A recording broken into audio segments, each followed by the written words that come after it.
everybody. Welcome to the Punch Up Pod with Lila and Pat. Happy Sunday. It is the Sunday night Sht Show. We are so glad you are here. Pat, how are you? We were just raging for a few minutes right before. We should have saved some of our COVID rant for the show, but we'll just reenact it. Yeah, I'm sure I'll manage to muster up a lot of my anger. We saw that, Leslie, we see you there in the green room. We'll bring you on in like 2 minutes. We're just going to take care of some the front of office kind of stuff. We want, first of all, as always, to thank our members, our pup heroes and sheroes. Thank you guys. We so appreciate all of you, and thank you for being here. Pat, what do you have to say? We're a little scrambled today. We normally have a longer pregame. Yeah, I just want to say kudos to anyone still taking COVID precautions. It's crazy that the more we know, the less people are actually doing anything about it. Obviously, we can blame our government, the Democratic Party for normalizing COVID, Republican Party for ignoring it, and both parties being funded by the interests that want to ignore it. But, like my dad just went in for heart surgery last week and everything's fine. He's great. Nobody wearing a mask, not a single soul in the hospital. So, and I know you've got some. We can talk about this, but there's pneumonia, my 2 kids in college. How are you ever going to get them to do anything, because nobody's even talking about it and nobody knows they're sick because it's all just allergies. Let's bring, since this is all COVID and we want to talk to Leslie about this also, let's bring him on, welcome him to the stage. Hi, Leslie, how are you? Welcome. I'm good. How's it going? Good. It's so nice to meet you, not really in person, but kind of in person for the first time. Yes, best we can do for now, but I'm happy to be here. Thank you so much for reaching out. Yeah, of course. We are so excited to have you here. Why don't you tell some people about, you're very vocal on Twitter about COVID and long COVID, but will you start with Struggle Session and like how you sort of started coming out online with your sort of lefty movie podcast, which is really good. I've been listening to it, and just kind of give people some brief history about who you are and what you do. Oh, thank you so much. But yes, I host a podcast, Struggle Session. It's been going for about 7 years now. We talk about the intersection of politics and pop culture with a myriad of wonderful guests that you all know from some of the best podcasts in the world, including Chapo Trap House, Low Black, Brianna Joy Gray, all sorts of good stuff. You can find us at Sht Show. We got lots of great episodes, and we recently did an episode on COVID, which is with a writer called named Julia Doubleday. Had her on a couple times. Friend of the show, Julia. Yeah, she's great. Yes, and she's great. And us, and there's not that many people talking about COVID at all. I try to mention it in every episode because it's directly affected me. I have long COVID. It's cost me a lot, financially, socially, my job. I before I got long COVID, I had just graduated with a master's degree. And now congratulations. What was your master's in? And in English literature, and I became an English teacher. And after a mild case of COVID, I was essentially no longer able to function, do my job. I tried to come back, ended up having to leave again.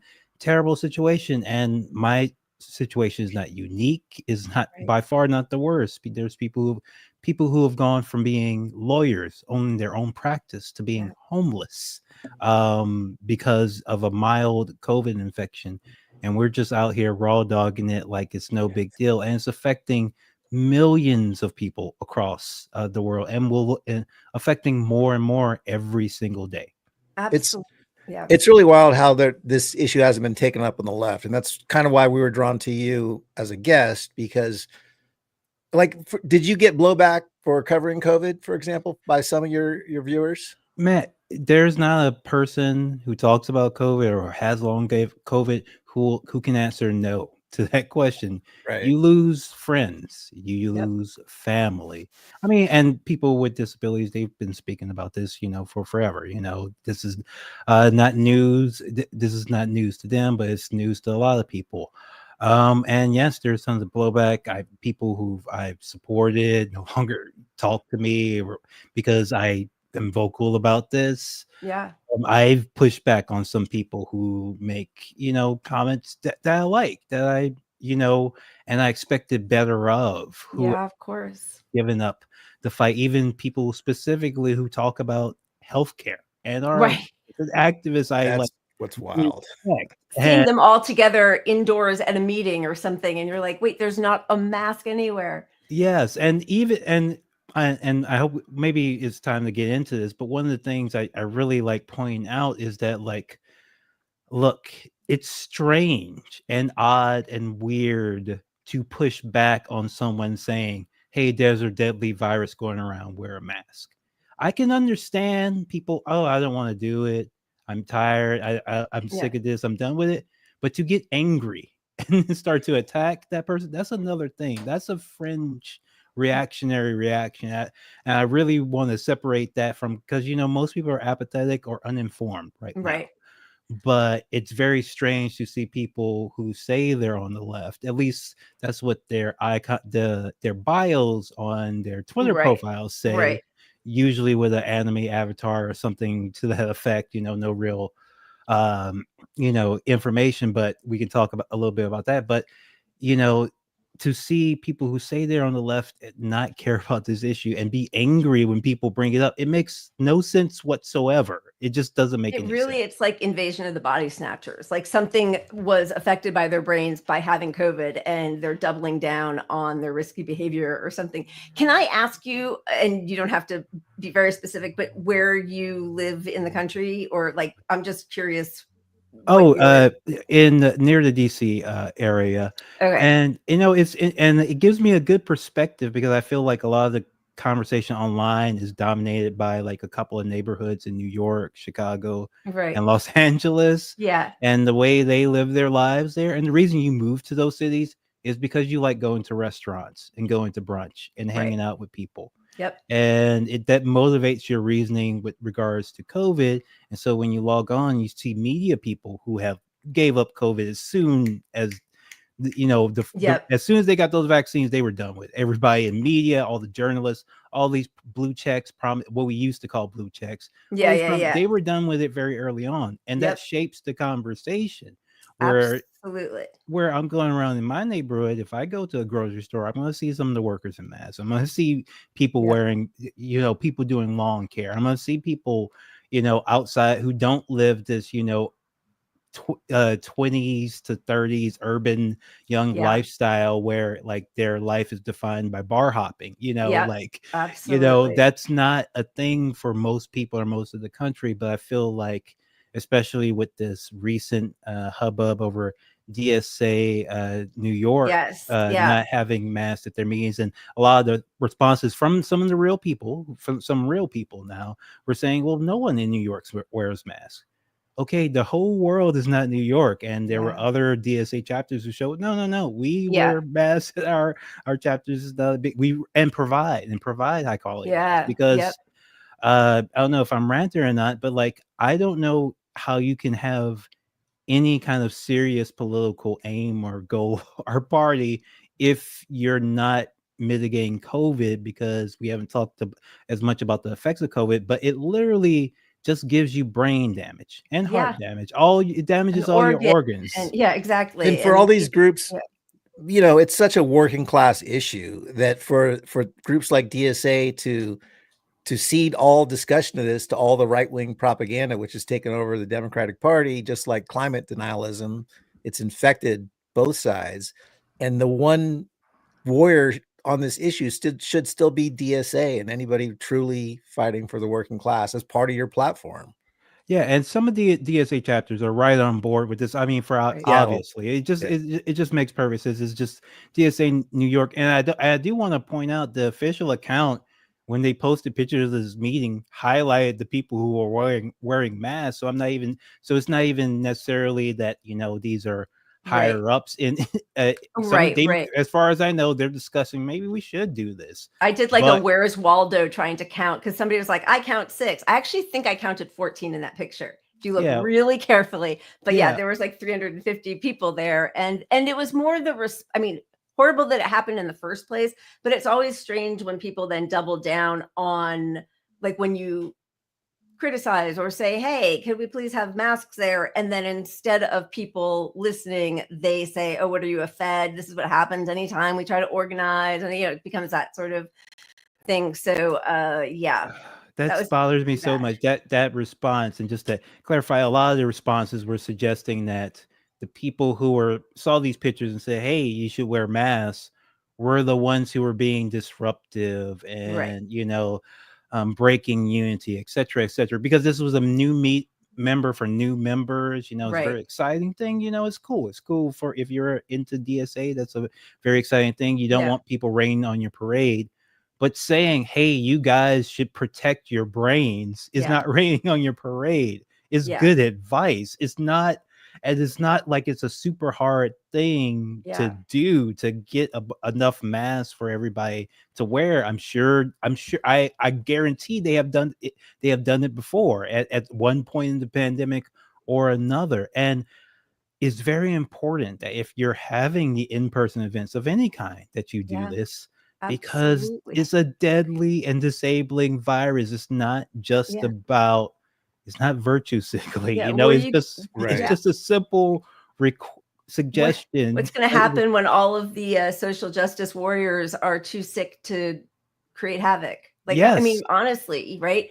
It's interesting because I think the places now that we tend to read about long COVID epidemic and its effect on the economy is now in like Fortune and Business Insider.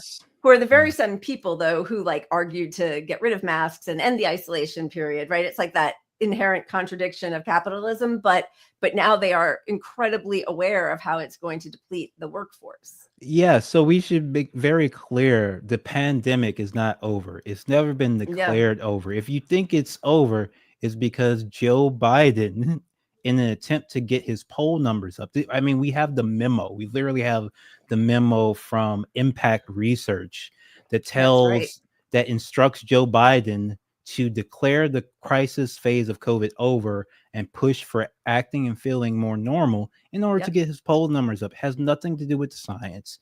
The science has not changed on COVID from whenever I'm sure everybody listening to this has worn a mask at some point.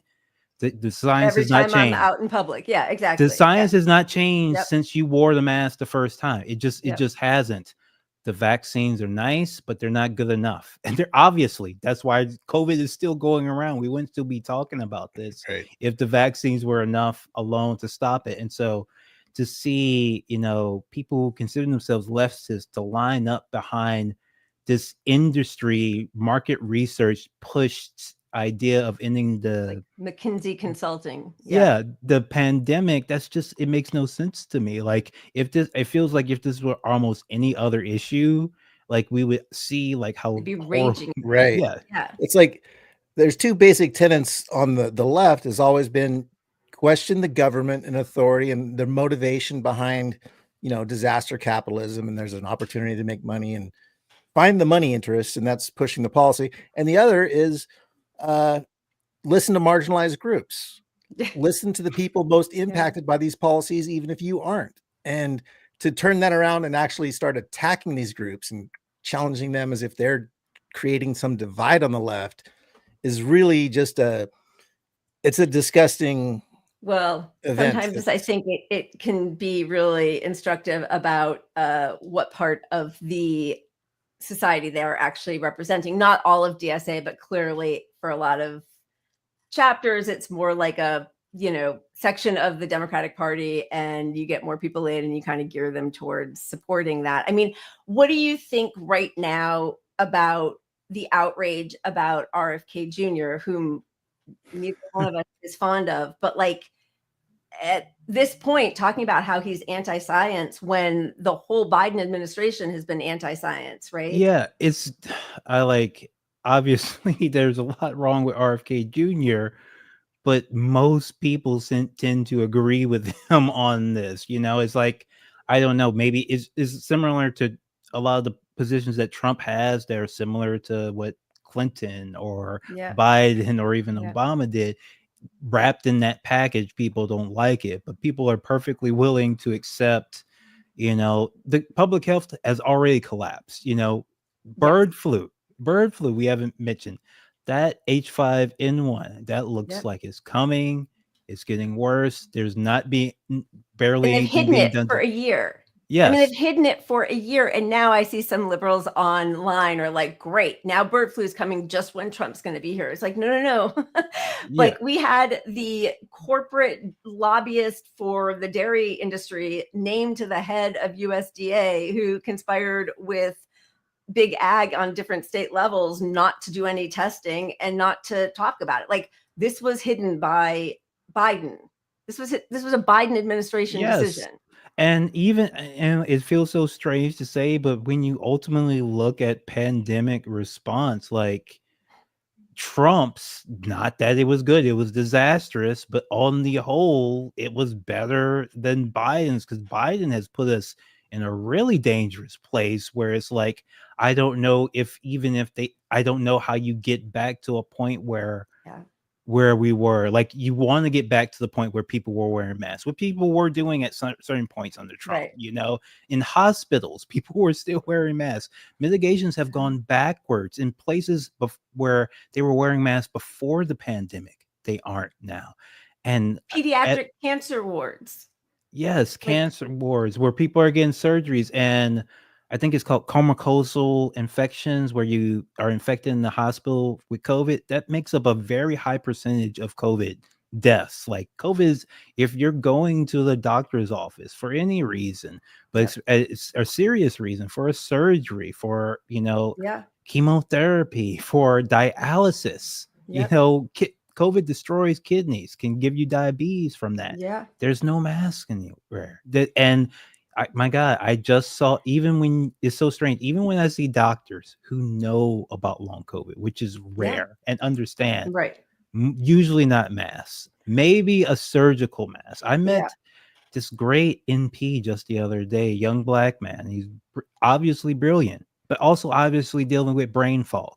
Okay. And he was talking to me about my brain fog and my issues. And to protect himself, he just had 2 surgical masks on top of each other. They kept adjusting and moving. And it makes no sense. And it makes no sense that no one is saying anything, because everyone knows this is bad on some level. Everybody feels it in their guts. But like, and I think a lot of people feel like when they hear about COVID and long COVID, they expect it's not going to happen to me. And if it does, I'll just go to the doctor and get help. There's no such thing. Which kind of brings up why the denial seems to exist in the biggest concentration among white privileged people. I mean, it just does. Like, they have access to healthcare. They think they're going to get Paxlovid. They've got their primary care physicians. Like, it's all, which doesn't necessarily mean it will work out well for them. But I think that's part of the thought. Their kids' schools are well ventilated and they're not going to public schools, like all of that stuff. Which is why it's so crazy. And it is a working class racial justice, anybody's like disability justice issue. And even ignoring long COVID, if you're struggling to pay your rent and you can't afford a $500 bill to come across your lap, can you take 2 weeks off because of just COVID itself? The mild experience of COVID. And I think that's why you see a big gap in frontline workers wearing masks compared to a lot of these other people, because they just can't afford the risk. Can't afford the risk. And it's very important. I really hope anybody listening understands this. If you catch COVID and you do not rest enough, you can give yourself long COVID. That is what people are experiencing. This is what people have said. And it doesn't matter how in shape you are coming in, because it's funny enough. Olympics. Like, look at what happened at the Olympics. At the Olympics, there are Olympians who've been taken out by long COVID before the Olympics even happened. It doesn't matter if you're an athlete, MMA fighters, professional wrestlers. It's hit celebrities who have access to money and wealth and all these, premium healthcare services. They can't do any. Some of them get so sick they can't do anything for themselves. The CEO of Texas Longhouse, he got long COVID tinnitus, which is common and under discussed symptom of long COVID. People rarely talk about it, but a lot of people, if you go on Reddit and you'll see, hey, I got tinnitus all of a sudden, you'll see hundreds of threads about it. And he couldn't take it. He killed himself. This is a multi-millionaire.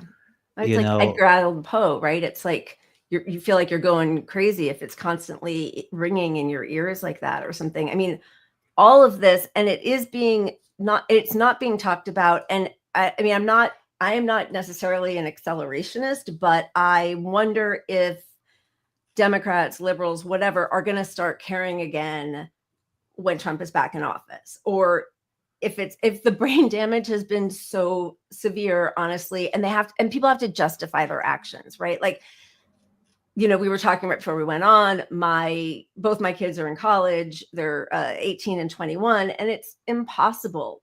Nobody's masking, nobody cares. And as much as I tell them to mask, and they have the Cavixil, whatever, nose spray and all that kind of stuff, but like nobody around them is. You're living in dorms, you're playing on teams. Oh, everybody's going to a concert. And, people now, a friend is having pneumonia, was just like the urgent care and ER. But it doesn't feel real because everybody who's young feels like they're immortal. And also there's no end in sight because nobody's doing anything to deal with it on a societal level. Yeah. And the way, like when I see young people talk about their lives and how they're all sick and they think that's normal. They think getting older is supposed to start when you're in your 20s. You're not supposed to be too tired to go out all night and go to class. Have a cough all the time. Yeah, exactly. You're not supposed to cough all the time. You're not supposed to have pneumonia. I see TikToks all the time from these young women. It's like, I'm healthy. I don't have any illness. How did I get pneumonia? Yes, I've had COVID 3 times, but I've literally,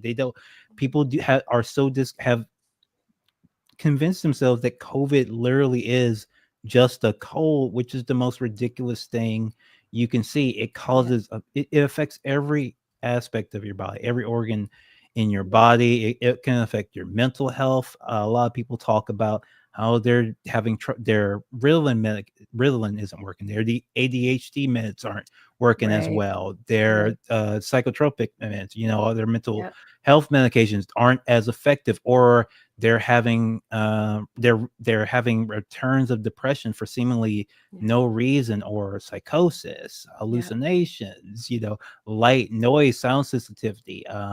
People feel like they're maybe symptoms similar to autism that they're feeling. All sorts of these myriad of mental health issues that are also under discussed and also aren't handled well, generally speaking, anyway. Right. But to also have them be caused by something that's not understood, like long COVID, that's just a double. There's so many people dealing with that. They have no idea what they're going through, and it happens to kids. That's the really scary thing to me. These kids don't know what having a normal, functioning, healthy body or mind is like yet, and they're growing up, and like they're in middle school and they're too tired to do anything, and they don't know what's happening. And student and their parents and their teachers just say, oh, the kid is just is moody now, or going through something, and no one knows. And it's so strange because, or it's puberty, they're going through puberty, right? And it overlaps with same thing happening to women when they're dealing with these symptoms. They're saying, emotional, menopausal, perimenopausal. Women in their 20s are being told that they're perimenopausal when all of the symptoms that they have could be long COVID and are obvious overlap. And then you can't keep your kid home from school,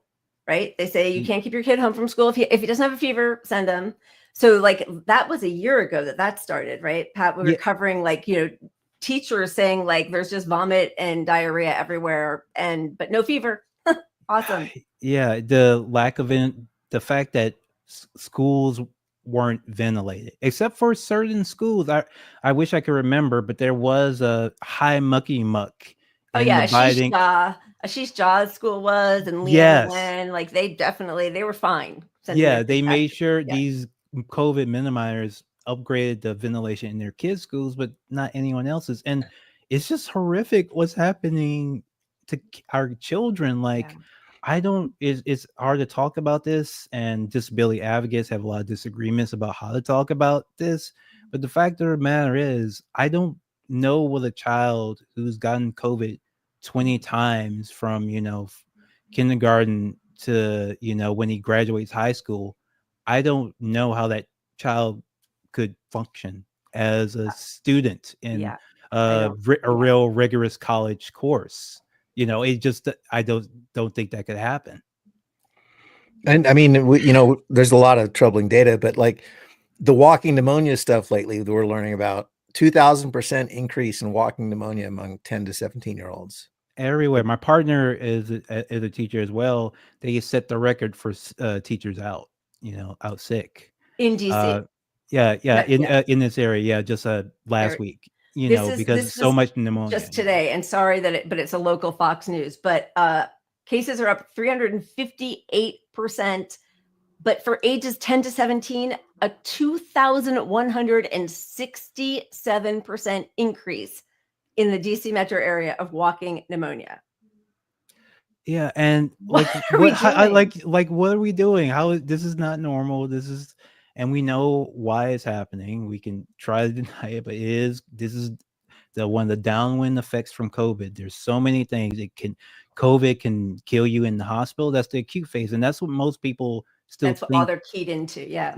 The acute phase. And it's like, if literally no one died those first 2 weeks of COVID, this would still be a crisis. This would still, if no one died during the acute phase, because you can die from so many other things downwind, and many people have pneumonia or diabetes, cancer. I mean, because it's dysregulating our immune systems, right? And well, I mean, AIDS took 10 years to show to go from asymptomatic for a lot of people to symptomatic. So we literally don't know 10 years down the road what COVID is going to do to people. I mean, not to scare, but it literally may just, like, after 10 years, everybody's dead from COVID. We don't know yet. Hopefully that is not that serious, but that could be it. But the fact of the matter is, we just keep catching it. Like, a lot of people were scared when they saw the article that catching COVID increases your risk of a heart attack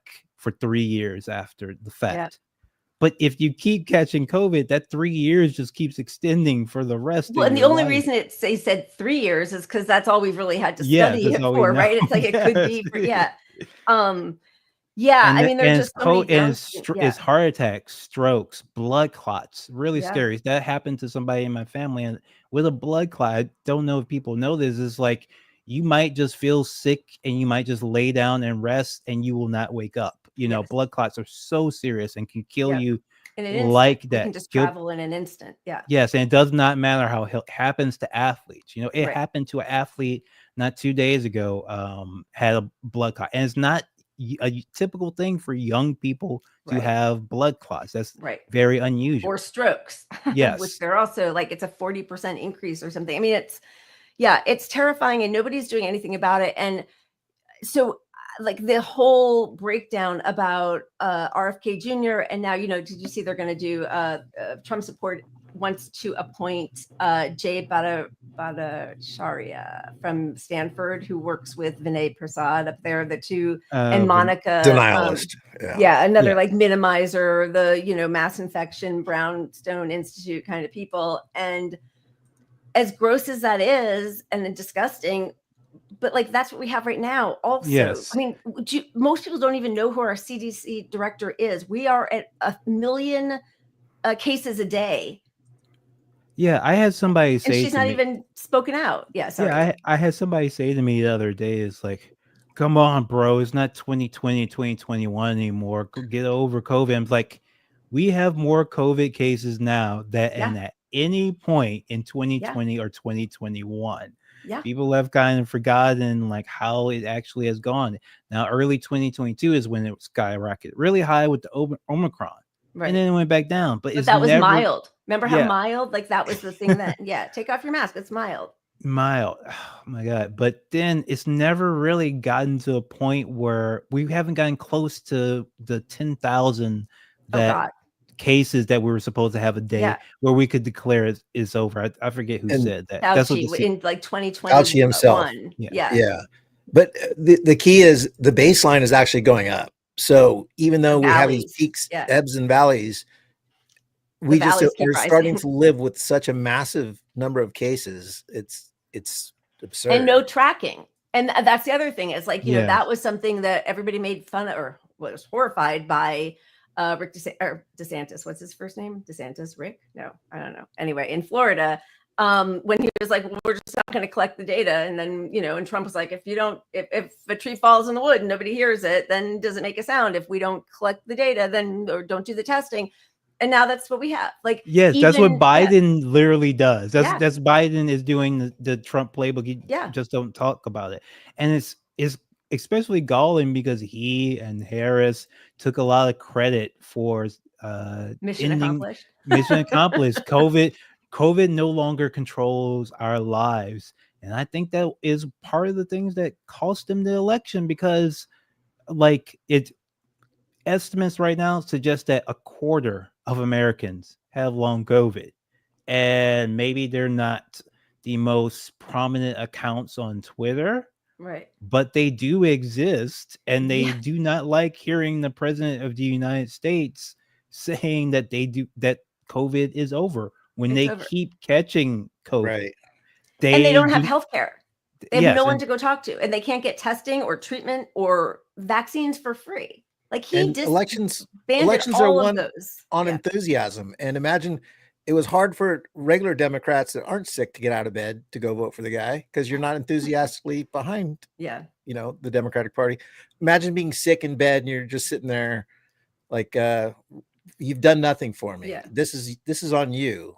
So kicked millions and millions off of Medicaid, ended the free testing treatment.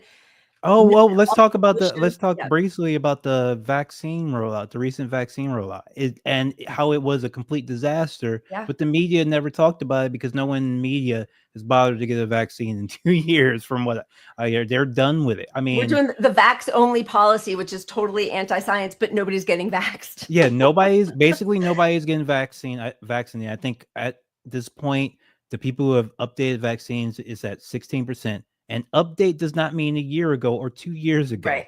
It means like within the past, since August, I think late August when they released them, after delaying them for months. Yep. We had huge surges over the summer. They did not release the vaccines. They delayed the Novavax vaccine, which is superior, less side effects. Which is wild to me because with all the skeptics about the mRNA vaccine, you think you'd be eager to push the traditional vaccine to alleviate some of that. Well, you know, I mean, RFK Jr. in 2022 was talking about Novavax vaccine. And the reason that they held it this past summer was because Pfizer and Moderna weren't ready to get passed yet. And that is where, you know, so much of this breaks down because of the insidious capture of all of our politicians and our big news media by big pharma, right? Like they depend on the money they get from these companies, and these companies do not care about our health. Like, it's great if they can sell us as much of the vaccine as possible, but also, you know, we saw the minutes from that Pfizer board call where they bragged to their stakeholders, hey, we're getting rid of masks, so Paxlovid is really going to sell big. You know, like, these people are not looking out for our best interests. So it's you got to do your own research, which we're also not supposed to do. But like, nobody's showing us the stuff, right? And it's so, I mean, when you do any kind of research on your own, you see what a looming disaster this is, because COVID is still a debilitating and deadly virus. And it's not good to catch it over and over again. And it's shocking that that's verboten to say. That's just, it's bad. And like, people talk so much about, people on the left, I should say, talk so much about ACT UP and the AIDS crisis. Right. and how Reagan, didn't mention it, didn't talk about it. What are we doing now? Yeah. What is happening now? Yep. What I see is a lot of people repeating word for word the same things that HIV and AIDS denialists used to say. If like 100%. I think is 1-to-1 the thing, and a lot of people, there are HIV denialists now, and they all have the same line on RFK, COVID that I hear from people who Yep. call themselves socialists. So it's a very strange. You can't deny what's happening. People try to deny.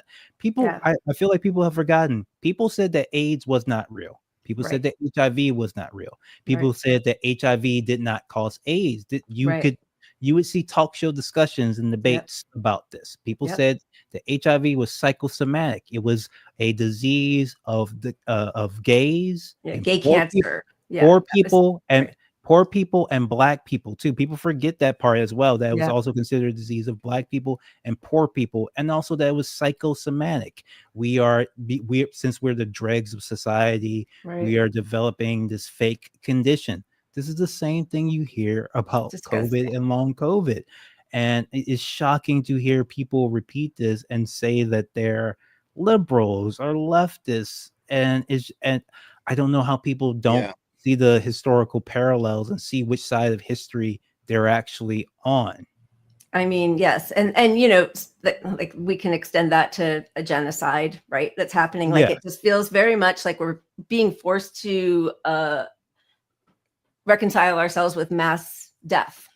Climate was what sort of first radicalized me, over a decade ago. And then it's like, oh, and now pandemic after pandemic. Oh, and genocide, which I know there've been other genocides for sure, but like this is so in our face, and there's so many people who still won't talk about it.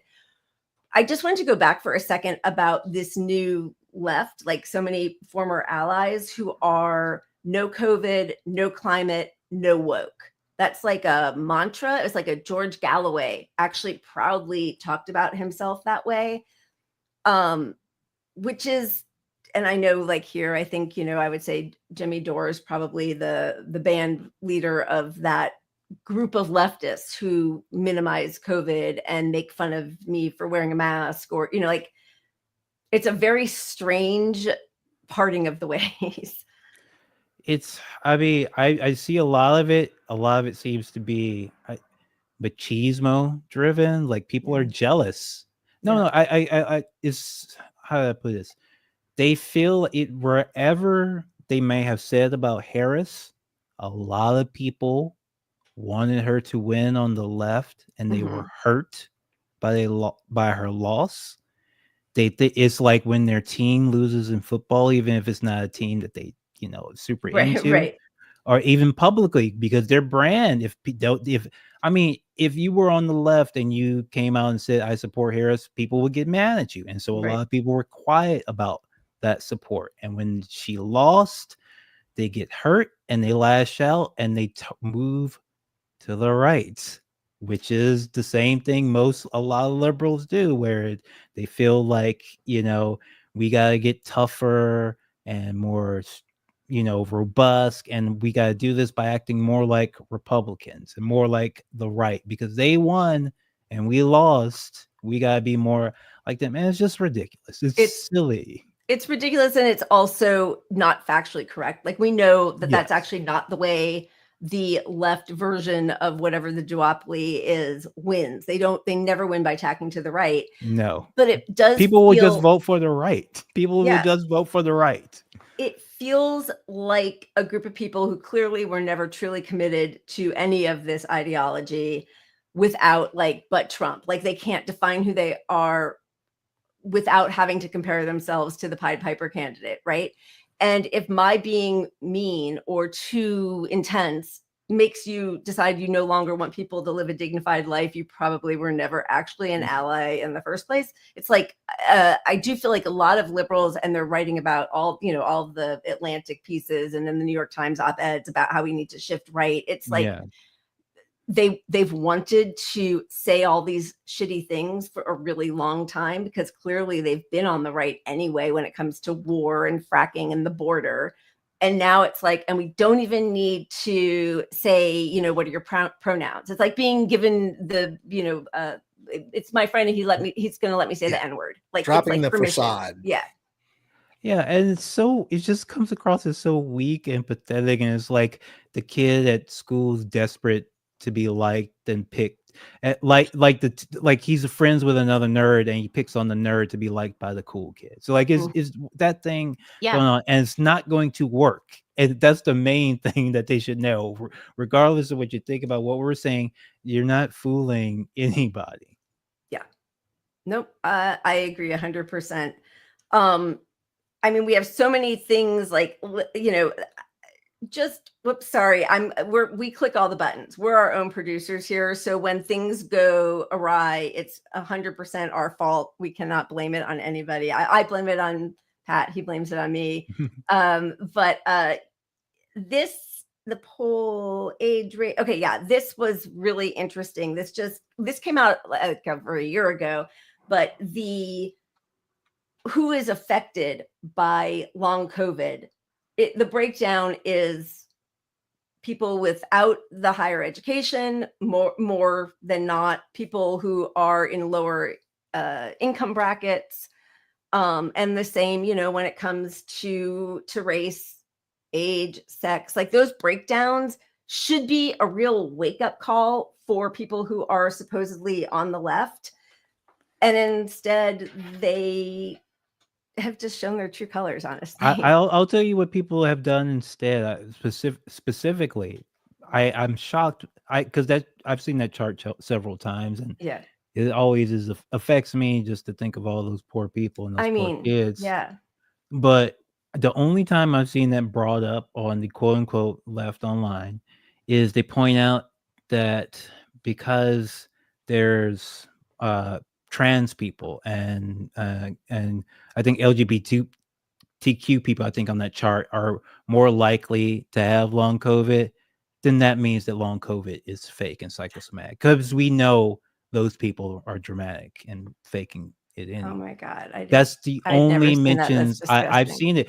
I'm glad his name came to me. Shawn Meli. Yeah. He has a quote you can look up about long COVID. And he says, I got it. I'll believe long COVID is real when I meet someone who has it that's not bisexual. It's like, what?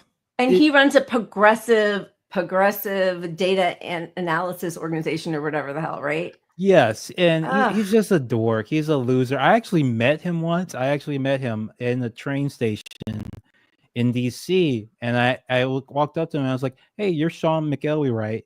And he looked at me like he was about to piss his pants. Like he was terrified. Which of my horrible takes is going to come back to haunt me by right now? whatever I was going to say. Right. And I was so shocked by his reaction. When he said yeah, and then I just walked away. I didn't say anything to him because he looked like he was feared for his life. Good. Let him just think on it a little. Yeah. So I wasn't going to confront him because we were MUFOs. Like we used to back in the day, you know. So he's just a weird guy, and it's annoying. He got a profile piece in the Washington Post. I remember that. Say that silliness when instead of an article about, say, someone long COVID, a working class person with long COVID, and how they're dealing with it. But the thing is, if that article came out, people on the left wouldn't talk about it. But this goofy Shawn Meli quote that has gone viral several times amongst the quote unquote Twitter left. Well, and I think that is, you know, obviously COVID is enough of an issue in itself, but like we're now primed for these next two possible pandemics, H5N1 and bird flu and Mpox. Mpox, yes. You know, those two are here. They're being covered up as we speak, but we're already primed to ignore them, to minimize them, to put it on Democrats because Trump's in power. I mean, you know, masks don't work anyway. There's just so many layers of why we need the left to speak up on this. Yeah, people have to people. I think that's why so many people were talking about the DSA, you know, in my New York thing, is because it's like what y'all say does matter. What y'all do have a platform, and people will pay attention and listen to you. And we will hope that when you're at your meeting, like I'm shocked again, any political just so party. In case anybody doesn't know, this is a picture of the meeting, and it said over 320 people at tonight's NYC DSA 101, right? Introductory meeting. And a lot of people started looking at that picture and realized how few people were masked. And so then there was backlash against the people who pointed it out, and there was backlash against DSA. So that, just so everybody, if you're not like perennially online the way some of us are, I want those people to be healthy. I want those people to be safe. When a lot of times I'll see people post a photo of them on the mask, and I'll be like, oh, I said to Jill Stein when she was in the airport doing videos, like, hey, wear a mask. We want you to be healthy. We want you to be safe. It's like, but the response was like, this was something we were trying to some sort of attack. It's like, no, we care. We want. I don't spend my time telling the RNC when they meet up to wear a mask. You know, I don't, or the DNC for that matter. You know, like that's not. I don't spend my time on that. But a lot of people are reaching out to these people because if not like DSA, then who? You know, like how? Like, you know, obviously there are other groups, but you would think they would be at, like the. Bet they would be one of those people. Like, I was actually surprised that masks weren't required. I was surprised to see that masks weren't required because, again, a lot of DSA chapters do it, and like nothing has changed in the pandemic in these past few years except for Biden. And I don't think very many people take their cue. Very many people in that picture they're not there because they want to take their cues from Biden. You know, they want to be more radical. They want to do more. They want to take care of their communities and not spread disease in their communities because odds are, judging by the current stats, 3 or 4 people there had COVID at the time, whether they knew it or not. Asymptomatic transmission accounts for some studies say the majority of between 40 and 60% is either asymptomatic or pre-symptomatic. And our testing is all out of date anyway. Our vaccines are for a year, the strain from a year ago. Like the best thing that you can do is wear a mask. And anyway, the vaccine is like your last line of defense. That means it's come into your body. Like, you want to prevent it from even getting there, right? Yeah. You gotta, like, to be very clear, and a lot of people have forgot, like, the reason people push masks is because it's literally the most effective we have that we can do, like, right now, like a high quality N95 mask. If if everybody's wearing it, it's nearly perfect at preventing transmission with all variants that we know about right now. Yes, and even lesser masks help some, but we really want to get to the point where we're all wearing N95s because they do work, and it's important to use them because it's a deadly virus that is killing people. It can kill you. It can disable you. I feel a lot of the the New York DSA discussion was centered around not listening to disability advocates, and that was absolutely important. But everyone is one COVID infection away from being a disability advocate. I feel like a lot of people seem to think that long COVID happens when you get acute COVID really badly. That's not what happens. Or if you're somebody who already had a comorbidity or an underlying condition, which we all have. First of all, you don't know what underlying condition you have. You might not know until you get COVID. And regardless, it can give you a condition. One mild infection can turn a otherwise healthy, in shape, fit, young person into someone so disabled they cannot groom themselves. Seen it happen dozens of times. I can link you to their accounts and you show their journey. It's horrifying to see, and it can happen to anyone, anywhere, anytime. Even if you've had COVID before, even if you had COVID 3 or 4 times, your number may not come up yet, but it will eventually. If you keep catching COVID, it will kill you. You cannot find anyone who can disagree with that. If you keep catching COVID, it will eventually kill you. And before that, it might disable you, which Yeah, it might not be, you might be lucky if you're the one who like dies in the acute phase and not have a lifelong malady that also bankrupts you. Like, it's all bad. None of this is good. And so, yeah, I mean, I think people, as you said, are like, well, I got through the acute thing. It wasn't that bad. And it's like, no, that wasn't even the worst. That's not the worst of it necessarily. Like, but I also wish there were a change in the verbiage, because I think protecting our vulnerable comrades, while that's lovely and we absolutely should, I think it kind of obfuscates the fact that we're all like, this is something that affects all of us. And yes, I always want to protect people who are presently more vulnerable, but also like, we're all vulnerable. This is, we're all, Sadly, a lot of people who said they wanted to fight for someone they didn't know did not actually mean that. So a lot of long COVID advocates have kind of dropped talking about like protecting. This is protecting the vulnerable or people who can't mask. There are disabled people who cannot mask, and we need the mask to protect them. But there's, we've kind of stopped talking about that because honestly, a lot of people just do not care. They don't care if someone else dies. Okay, fine. You're gonna die. Your kids are gonna die, or your kids are gonna get, behavioral issues. Okay, long COVID affects the parts of your brain that deal with impulse control, and I see a lot more like car accidents. Things like huge up. People aren't making as good decisions that they used to. We're seeing this in whether it's pilots, doctors, in all aspects of life.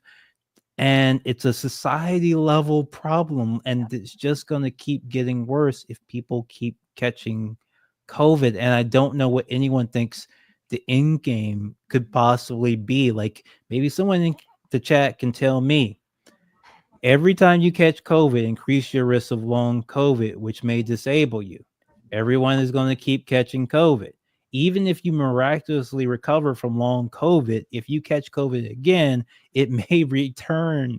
So I don't know how this ends for everyone other than like societal collapse before even climate change, gets to us. It does not look good. Like, obviously, our presidential candidates, our next president has long COVID. That's clear as day. Our current president has long COVID.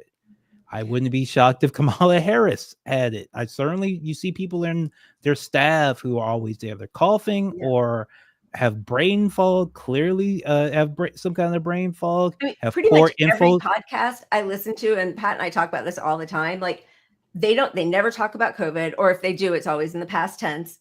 They are all like schluffing, and then their voices are different. They're always out sick. They're and these are the people on the left. Yeah, Andy Cohen on Watch What Happens Live, always coughing, always like every single episode is coughing and sneezing.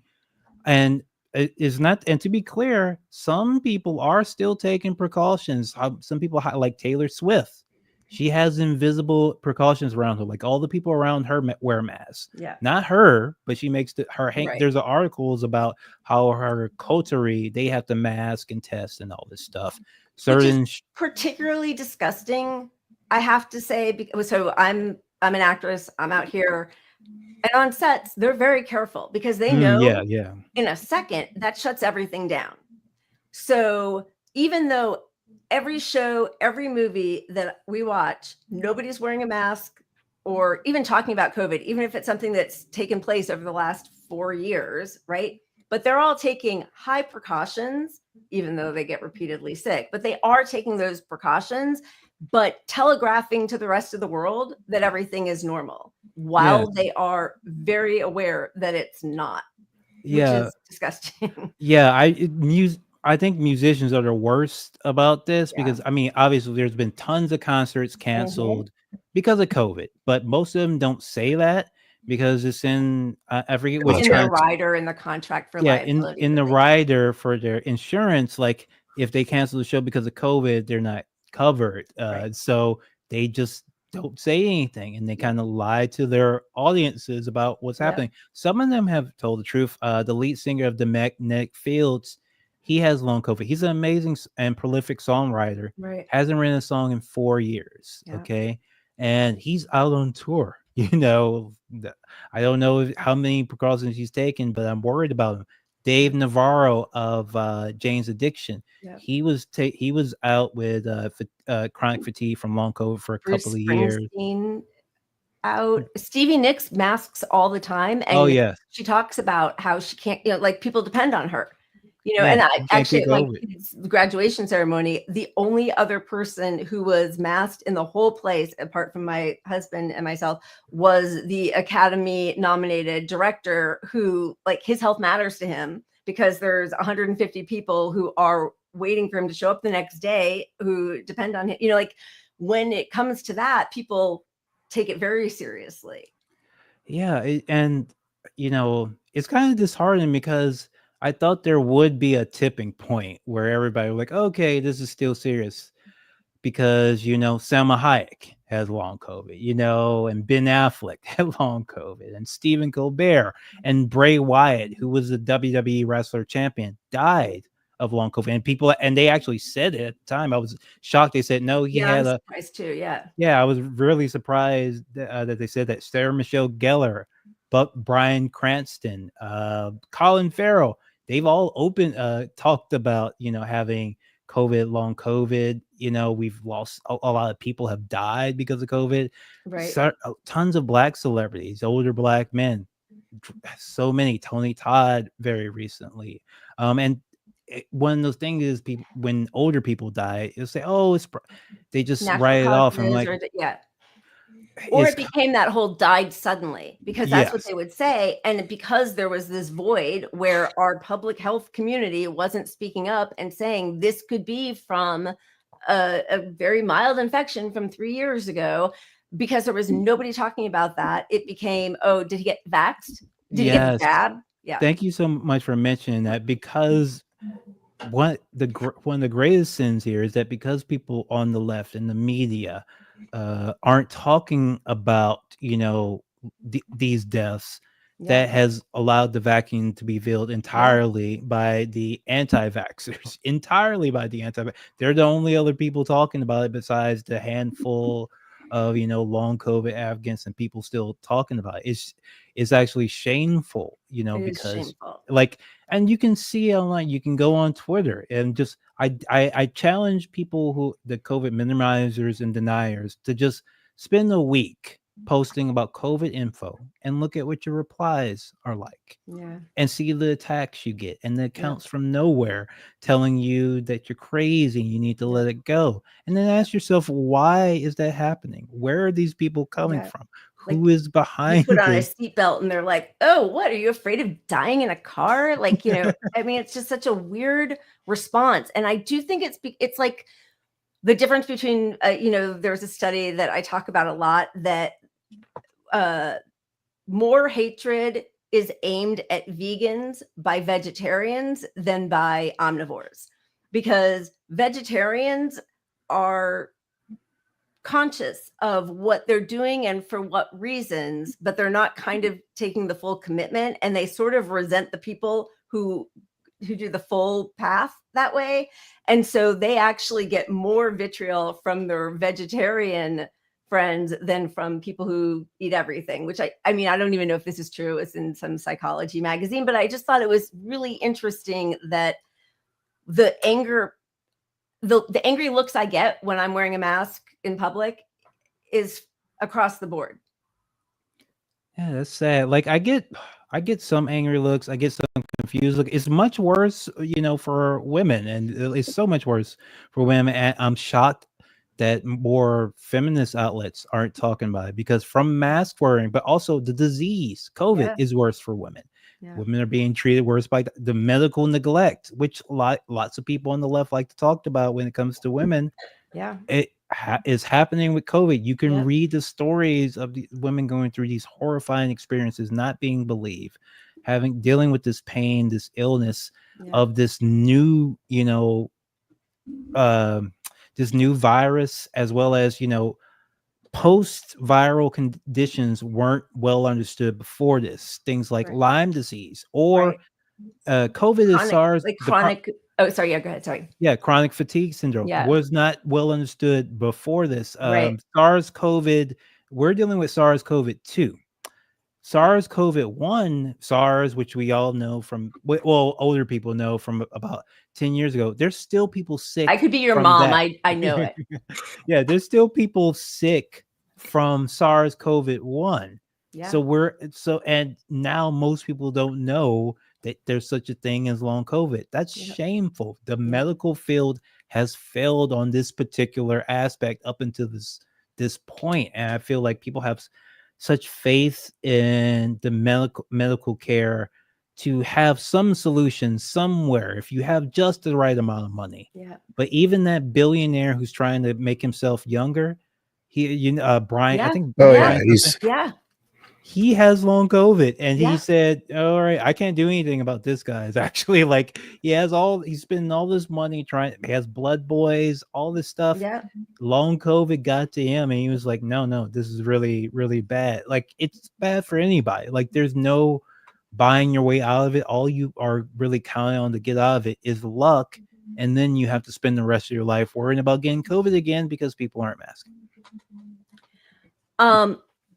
It's awful. And I know I'm trying to read all the comments. Everybody's loving you and so grateful. This is a big like COVID conscious community here. So everybody's very excited to have you on. We have kept you for way too long. Pat, if you have any questions, because then I also just want to do like a follow-up on something not COVID related. Oh, no. I mean, look, we're entirely in agreement with you on COVID. We've been pushing that message for a long time. I think it's really important. I know you cover a lot of the horror shows and the likes and your movie struggle session. Maybe you can tell us a little bit about that and your podcast. Give people a reason to listen to your podcast if they don't already. All right. Well, my most recent episode actually was with Jamie Peck, where we talk about Night of the Living Dead and Day of the Dead, which are two of the best horror movies of all time and two of the most political. And they have several parallels to what we're dealing with now. In the original Night of the Living Dead from George Romero, 1968, the government tries to minimize what's happening with the zombies, and it's the result of, and it ends up being the result of some sort of government accident, nuclear spill. But it's like they try to minimize it. And then in Day of the Dead, you have a kind of a apocalyptic world where still like the forces of like government and fascism and the military are trying to exert their will over people, even though the zombies have already won. The pandemic has gotten everywhere. There's nothing we can do. Everything that they did had failed, and they're still doing the same, rigmarole, and it leads to disaster for them. So that's the kind of thing we talk about. We also recently had an episode with Noah Coolwin and Brendan James, that was the host of the host of the Blowback podcast, to talk about their new season on Cambodia. We did we talked about the Predator series with Aaron Thorpe from the Thrill Billies and all the politics in that. We just we talk about good movies, good music, good video games, all sorts of stuff. Check us out, Sht.show. Yeah. So some people are asking Sht.show. Yes. Okay. Is the link. And so I just, my husband just weighed in here. He writes horror. And if I accuse them of being political, he would say, no, it's just all about horror. But he's written a lot of horror movies that I would love to hear your take on at some point. Oh, which ones? Which one? The last 3 Saw movies, Piranha 3D, House on Sorority Row. I actually have not seen any of those. I haven't seen the. Okay. I think maybe I saw a late Saw. Was the right one, the one with Chris Rock in it? Yes. Yeah. Okay, I saw some of that. I dug that. I kind of liked that. I like the look of that. All right, well, he's in the chat now, so if you don't like it, you can tell me after. But so how are you feeling about that Dawn remake? Is what he's asking you. The Dawn of the Dead remake. The one by Zack Snyder, right? I dug it, but obviously, Romero is the king. Zack Snyder is good, but he's not terribly political. He has a political view, but he's not. He's more about the spectacle than the message, and that's fine. That's fine for Zack Snyder. I like it. So I do like the remake, but I like the original stuff better. Yeah, I hear that. Well, we're fairly aligned politically, but when I say like everything is political, that's where sometimes we have our tensions, because it's in everything. And I've actually seen some threads on how Saw is socialist, which so then it brings up good discussions over the dinner table. Oh, cool. What I say is, like, my example is like the Joker movie, right? The first one, like, Todd Phillips obviously is not a socialist, but because he tried to approach the script like, okay, what does a person with these problems deal with in life, what his life is like, he comes to a very leftist perspective from the movie when he's writing the script, because all of his issues are dealing with health care and neglect and the billionaires who are taking over the society. Socialist realism. The real world leans to the left, so if you're infusing that into your script, you're obviously going to have that in there. Well, you're amazing. I'm so sorry that you are dealing with these health issues, that we're all dealing with this ongoing pandemic, and we're about to have 2 more on top of it, and no public health institutions. So finding solidarity with like-minded people. Oh, he just brought me another bottle of wine, and I have a So thank you for coming on and for sharing your story with us. We really appreciate that. Hey, thank you so much for having me. It's been a pleasure. Honored. Check it out. Go see Sht Show, people. Yeah. Sht.show. Yeah. Thank you. Struggle Session. Leslie Lee, thank you so much. Thank you so much. Bye. All right. We'll talk to you soon. That was so nice. I missed in the chat, Devin, thanks for looking out for me. Thanks to my husband. Thank you to Leslie. That's so nice. And I just want to, we didn't interrupt in the middle, but reflect the sun. Thank you so much. You are so generous, and we really appreciate that. Thank you. Thank you. All right. What do you think? Should we start the show? Should we start the silly stuff?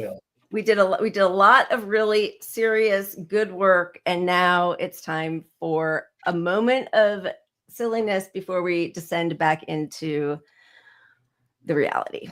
Yeah, baby.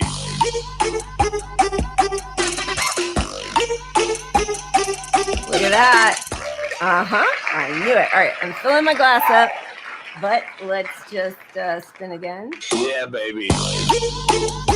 Oh, it didn't land on Lucky Lost? I thought it landed on. I know, I did too, but then I saw that. All right. We got puppets. Why'd you bring your kids to my bed?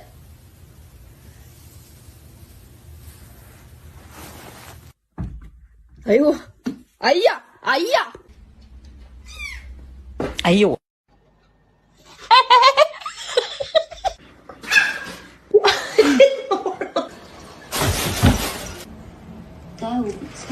Look at this.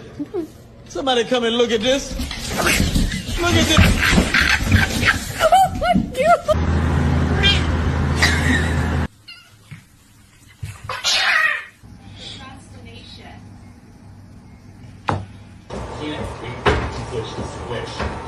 Otherwise, you're not gonna have enough height. Mimi.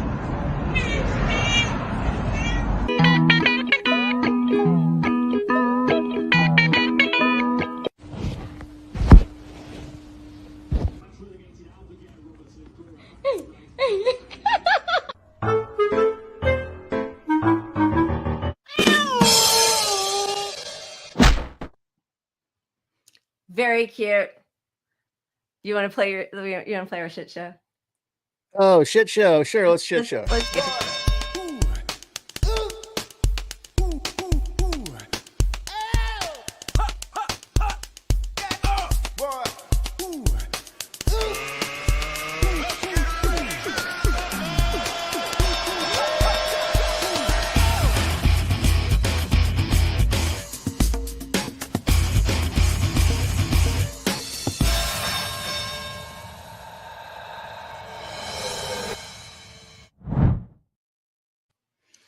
I know you added the thing of her getting painted over, but it is kind of interesting. Like, there's just nothing. She's totally silent. They've put her in the basement, swapped her out.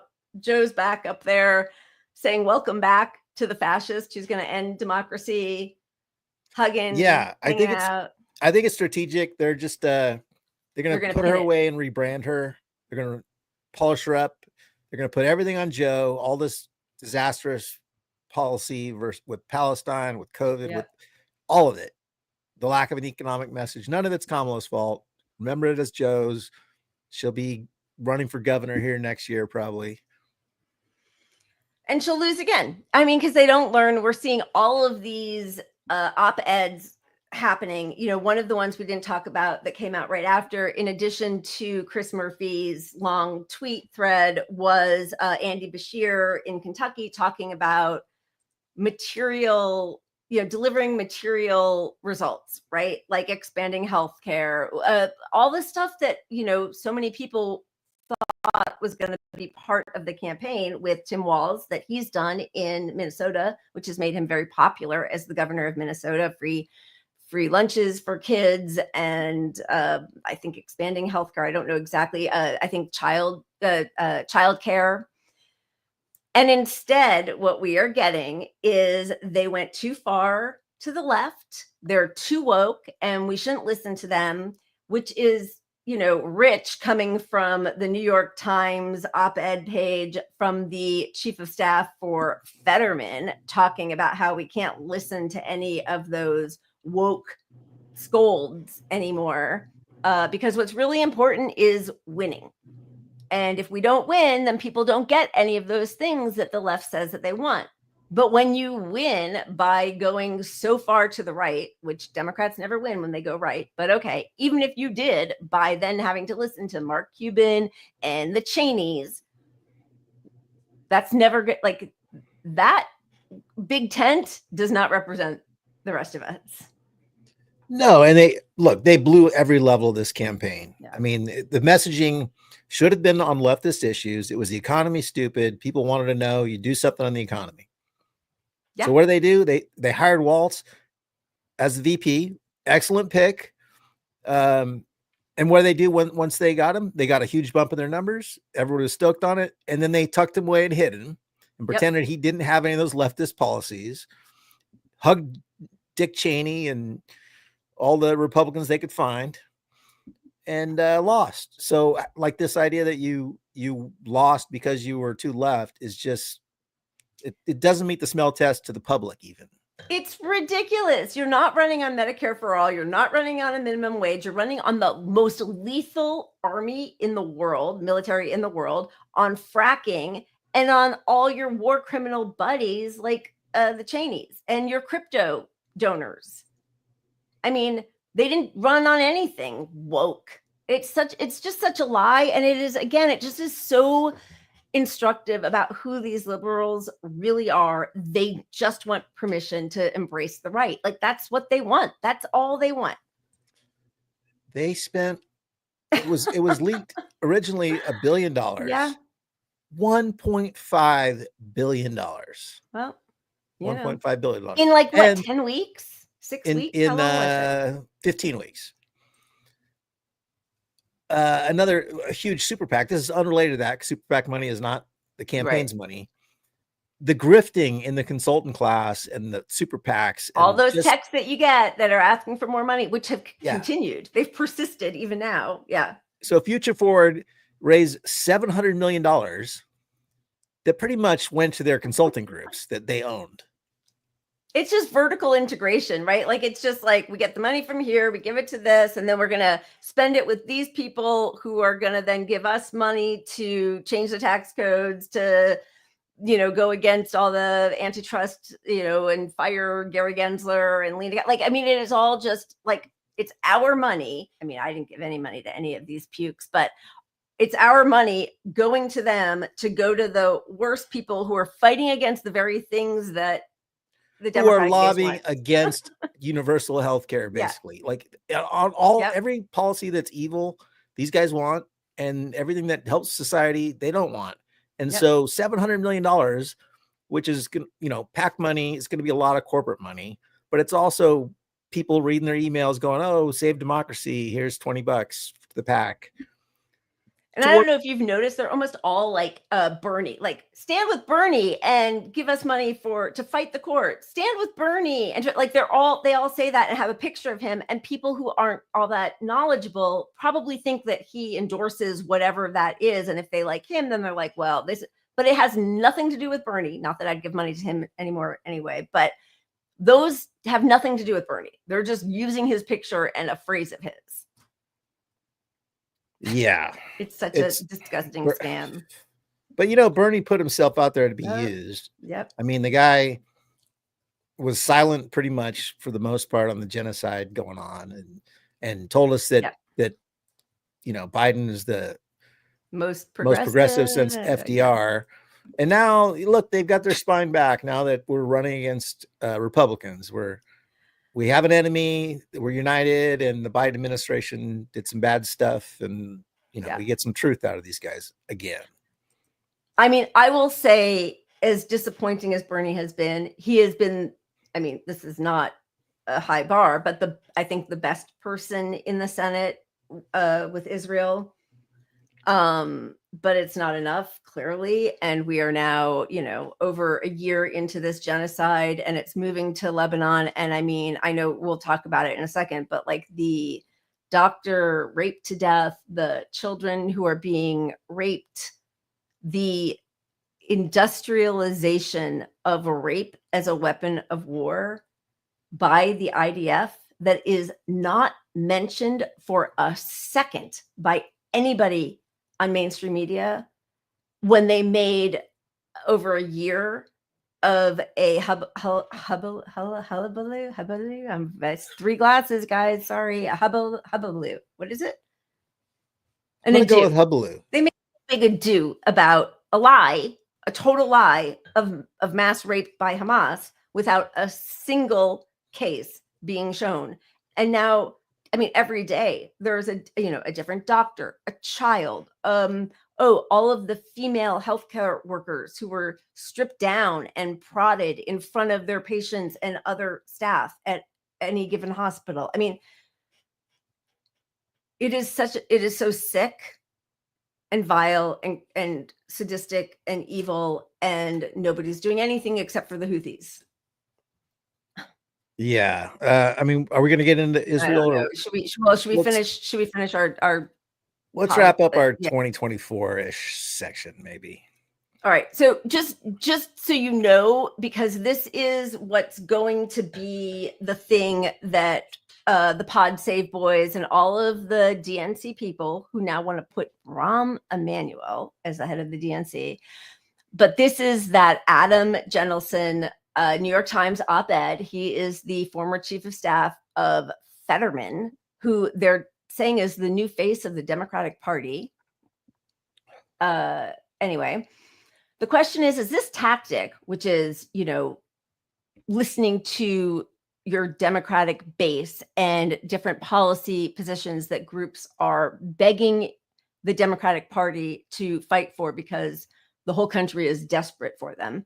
Is this tactic more likely to trigger backlash than to advance our goals? That's the single most important question.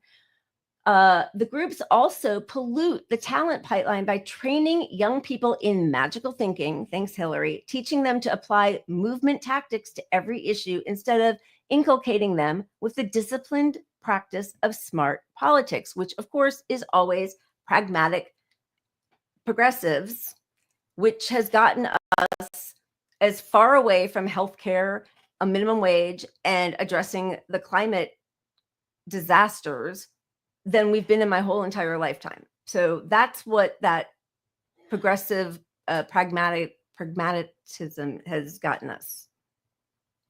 I mean, what has it gotten us? Look, he's right on one level that the protesting doesn't help us push policy on the Democratic Party. It's been proven. Yeah. I mean, we got California to say we want state Medicare for all, and the Democratic Party said no.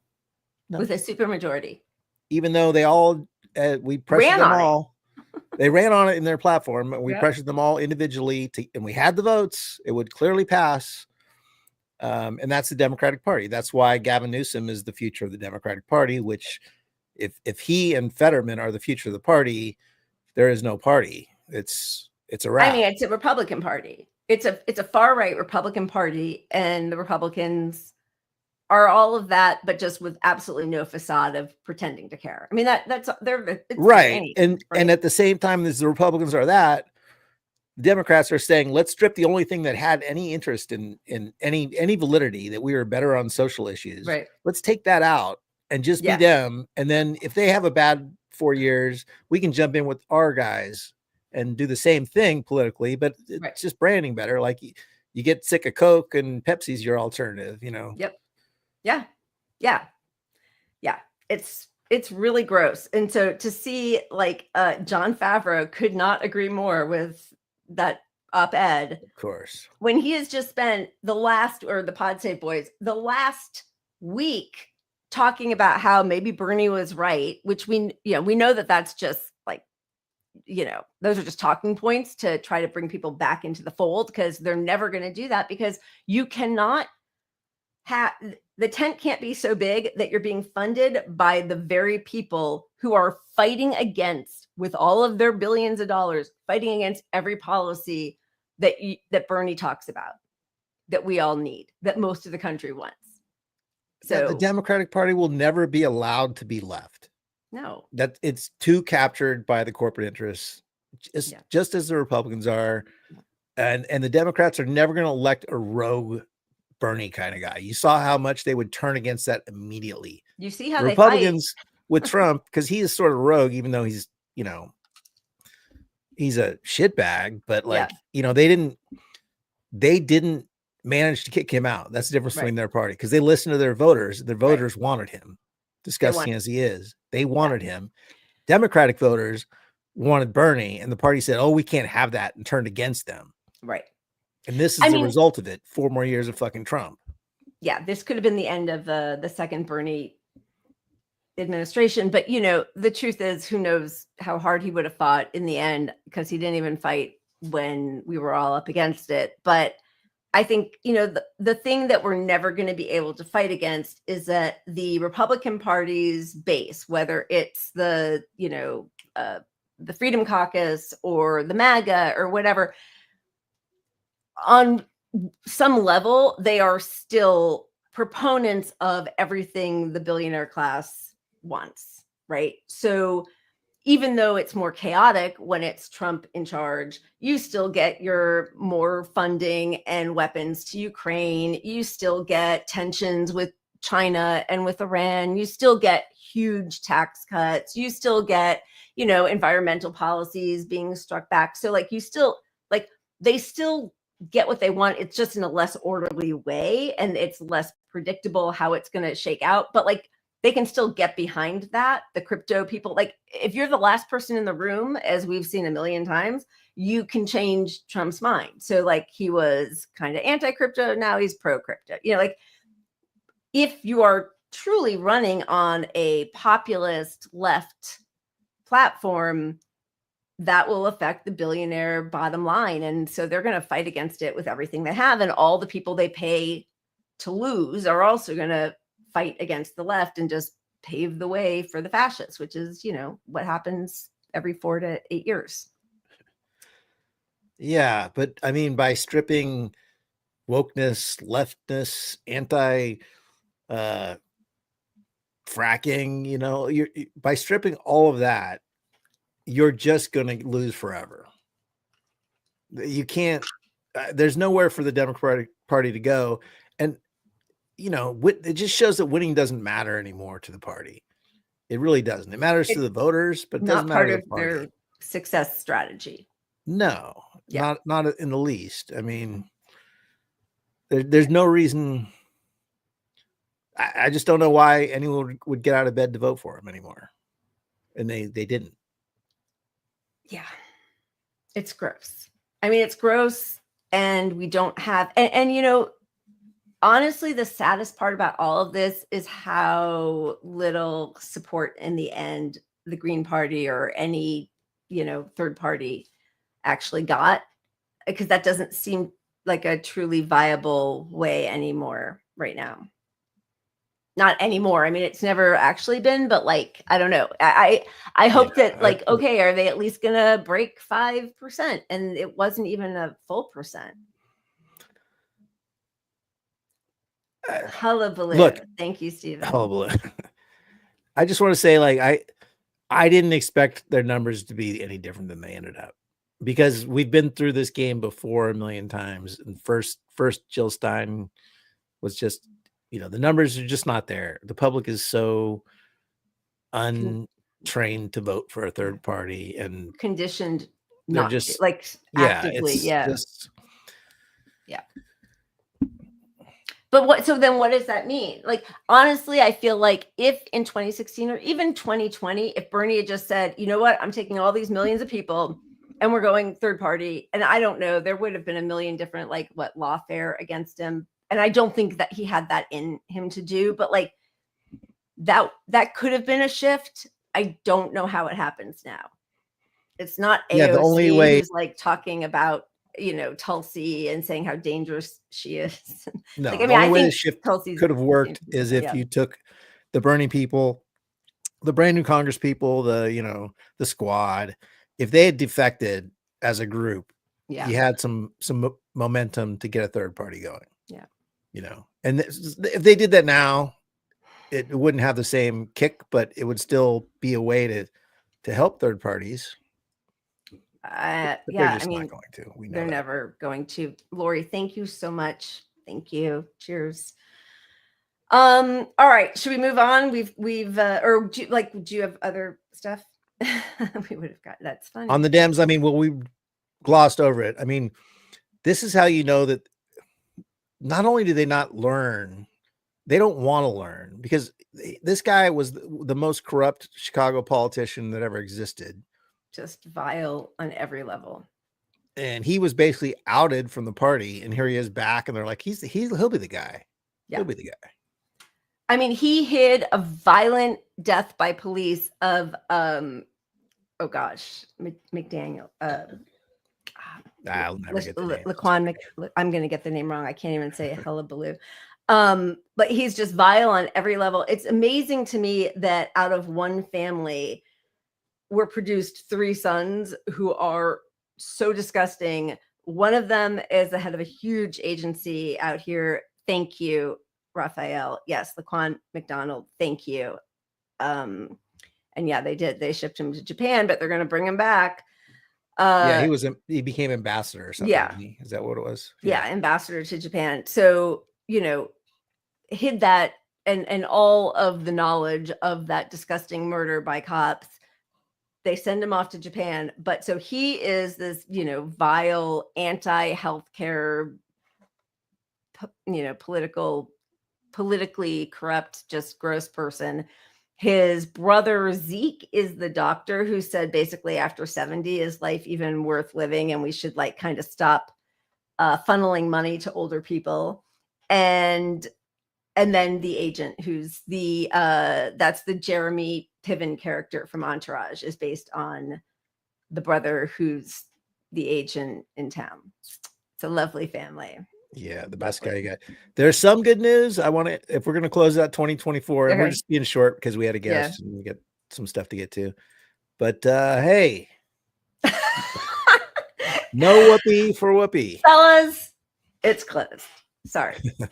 Shop is closed. This is the resistance. This is why protests alone are not enough. We're going to get another version of the Pussy Hats. I guarantee it, somewhere or another. But it's not that happened. Didn't Alyssa oh my Milana. God, her Milana, her mom was one of my first managers when I was out here. Didn't she do the same thing in 2016? Oh yeah, that was a whole little push, No more sex. That's gonna work. And look, they're taking it to this next level of like, hit them where it hurts. Yeah, they're blaming all men for electing Trump because you overlooked all these women's issues. Okay, so you overlooked Palestine. You overlooked, a genocide. Like we could do this game tit for tat. We didn't even talk about it, but did you see the movement for the blue bracelets? Yeah. We ignored that entirely, but that's the other thing. To show the white liberal women were pushing this thing about wearing your blue bracelets to show your African American friends that you didn't vote for Trump. Like, oh my God, are you for real? The biggest group that defected against Kamala Harris was Black voters. I mean, yeah, 100%. That's so funny. You guys are in sync there. And sorry, wait, I pressed something. Alyssa Milano, the same who pushed me too until Biden came into question. Yep. And yeah, put on a mask. Would love that. Would love if they, yeah, I mean, like in all of this, as all of the postmortem is happening among the Democratic elites, not one mention of a genocide, an ongoing genocide that is spreading to other countries now. Nothing. Nobody's talking about it at all. And if the lesson from this loss is not that they should fight for us, that means they're not going to be fighting for us. There's nobody. There's nobody. So any organized, like, sort of democratic protest against Trump is not really a protest against the genocide. It's not a protest.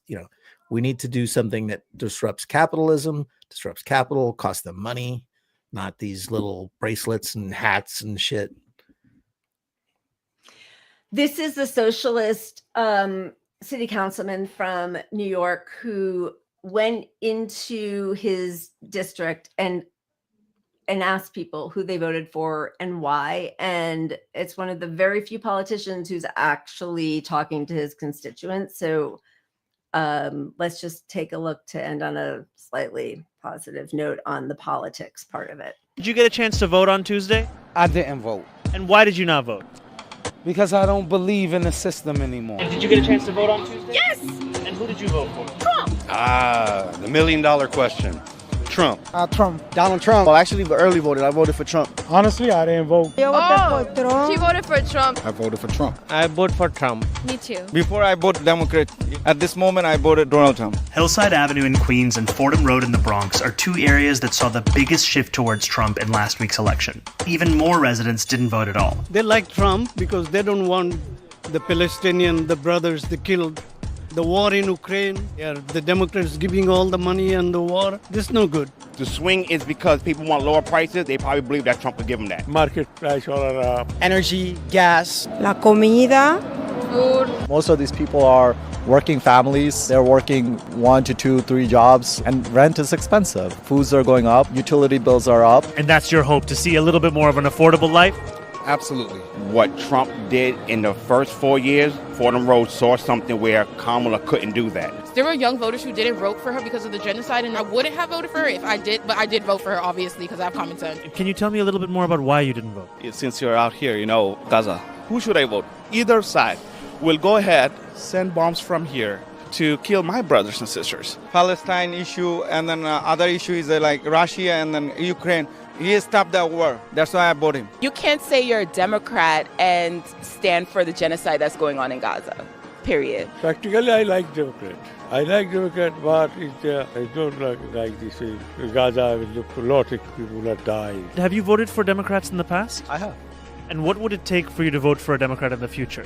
Being able to pay attention to the regular Americans and their economic needs. They should make economics the forefront of their campaign. People were not really feeling it in their pocket. I voted for Hillary Clinton in 2016. I voted against Trump also in the 2018 midterms. Insulting us, playing on our emotions. All they do is shame you, and they just want to use like glitzy campaigns, and they get celebrities. And like, if you're speaking the things that people want to hear about, I don't care what color you are, I'll vote for you. We have a mayor's race coming up next year, and if there was a candidate talking about freezing the rent, making buses free, making universal child care a reality, are those things that you'd support? Absolutely. He'd have my vote all day. We need child care that is affordable. Buses should be free. The hike in the Metro cards is like totally unaffordable. My name is Zoran Mamdani. I'm going to be running for mayor next year. Wow. Yes, sir. Wow. And I'm going to be running on that platform. I'm going to vote for you. Your energy is... Thank you. My energy is getting up to inflation. I don't want to be too cynical or pessimistic, but I hope he keeps that energy all the way through whatever tenure he has. Because yeah, I mean, there's always a possibility of someone on the real left winning an office like this. You know, if there's enough, they can't look. We know overall the Democrats are going to be able to suppress the left within the Democratic Party, but there's always a possibility of something catching fire, and you get a governor of California or something absolutely absurd, or New York, which excuse me. Or mayors have tremendous power. Yeah. So something like that can change at least New York. And we're talking about the effect, because New York and California are such big economies on their own. Right. They put a lot of pressure on the party to change if they want to. They can demand things from the Democratic Party or the public, you know. So you're trying to keep my hope alive. I'm trying to grasp at something positive. I like it. I like it. All right. Should we spin and move on? Yeah, let's do it. All right. Here we go. Yeah, baby. Don't mind if I do. All right, 1 second. I'm going to remove it and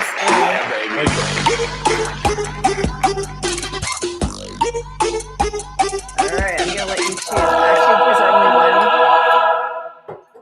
Wise words here.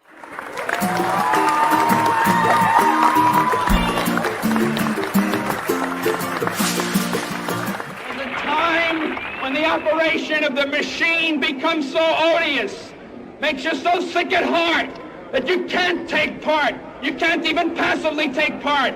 And you've got to put your bodies upon the gears and upon the wheels, upon the levers, upon all the apparatus, and you've got to make it stop. And you've got to indicate to the people who run it, to the people who own it, that unless you're free, the machine will be prevented from working at all.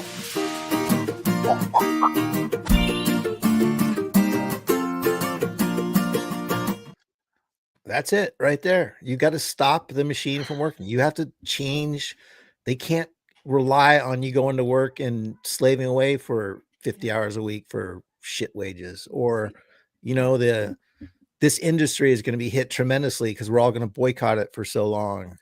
And because of that pressure, it changes the whole industry, which then other industries see that and say, we can do this. And, you know, like the workers movement right now, it's infectious when people feel their power, and workers still have a lot of power right now. 100% they do. Collectively. Yeah. On your own, you're fucked. Yeah. Yes, that was Mario Savio in 1960. Where is it? 64. At UC Berkeley. And I love that before passion. we were born. It's way before we I don't was get to born. show things like that very often. Way Television before we were born. But you know, I mean, I do have to say, and I'm sorry, because I know I'm always the one who brings us to a negative place. Like, I love that energy. I love it.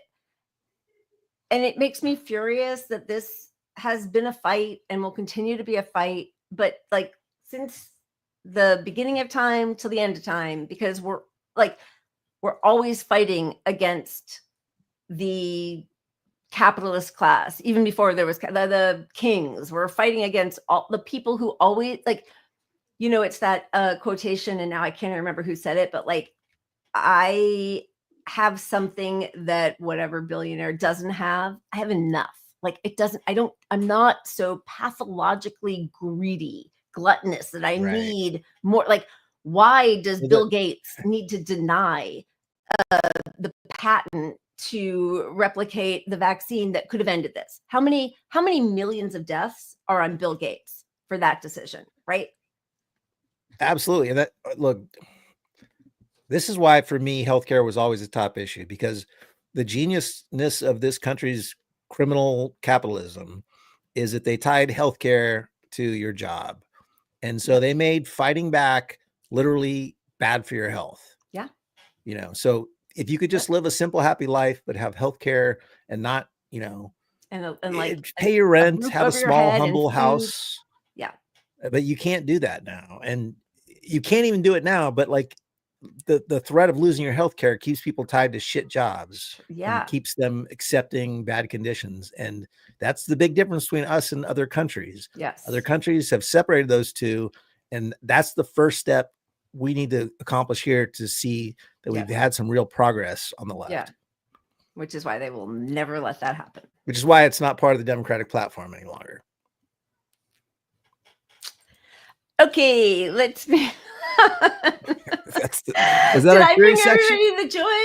That this was is our the joy campaign. Spin the wheel again. Again? Okay, we're gonna do it again. Undo that last one. We got to find something good. We don't have it here, baby.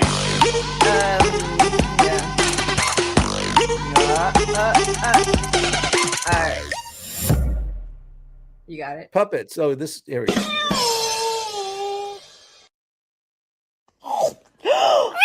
What happened? Oh my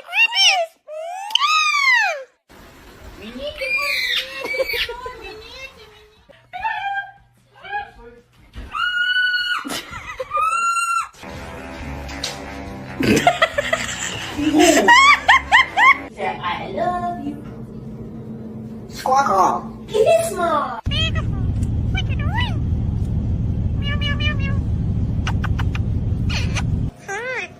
Hi.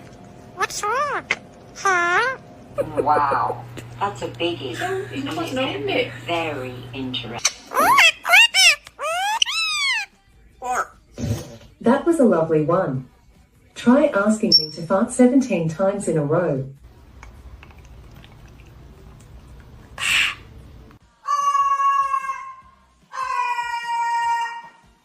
Peeing everything.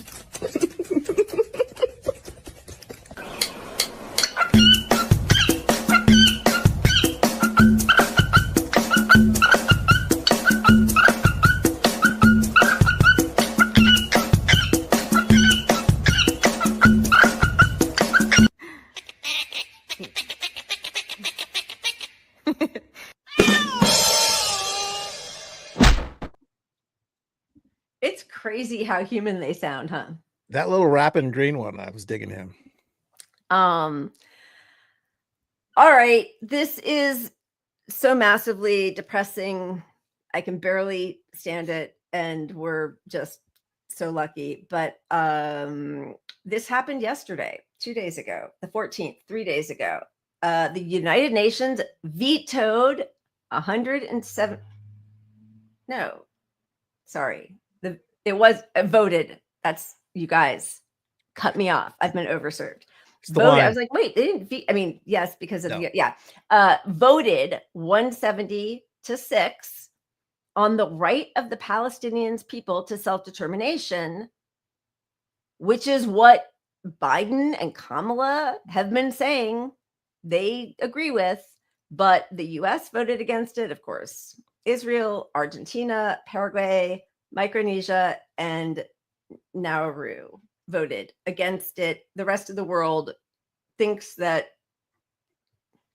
a whole group of people have the right to self-determination and not to be occupied, dominated, and genocided by Israel. But the US disagrees as we continue to send billions of dollars of weapons to Israel every day. I mean, and that just shows you how we've lost our stature in the world. I mean, our allies aren't with us on this, and they aren't with us on where most of our money in the US is going. I mean, for us to put all this money in when the public doesn't support it and none of our allies do, it just shows you how captured our government is by money, the war, the weapons.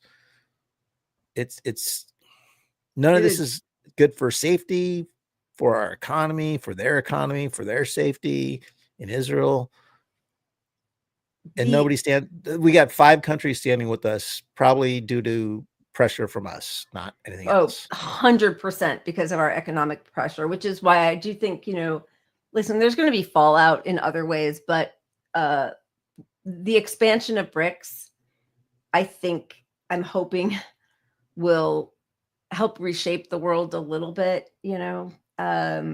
because our ability to exert our influence over the rest of the world is abominable. and it brings nothing good to anybody. No, and the final push of Biden's campaign before switching office is to get they're trying to get $20 billion guaranteed to Ukraine. So like that, he could go down the home stretch here and say, you know what, we're gonna forgive student loan debt. We're gonna do this. We're gonna grant declare a national emergency because of an ongoing pandemic, and everybody gets Medicare for all. Yep, Medicare for all for everybody, or we'll drop the age to 40, or do something. We're gonna cap put some rents. Rent. You're reading my mind. Like BlackRock from buying single family homes, like all of that power that they keep saying Trump is going to have. The Democrats have it right now, this moment. They have that power, and they're saying not only that Israel can continue its genocide that is now moving on to Lebanon, bombing Iran and Syria and Yemen, but also they just gave permission to Ukraine, who they've said we're going to spend all of all the money we have going to Ukraine. Yeah. Let's bomb Russia. Yeah, to bomb Russia. Use our long-range weapons now. Go nuts.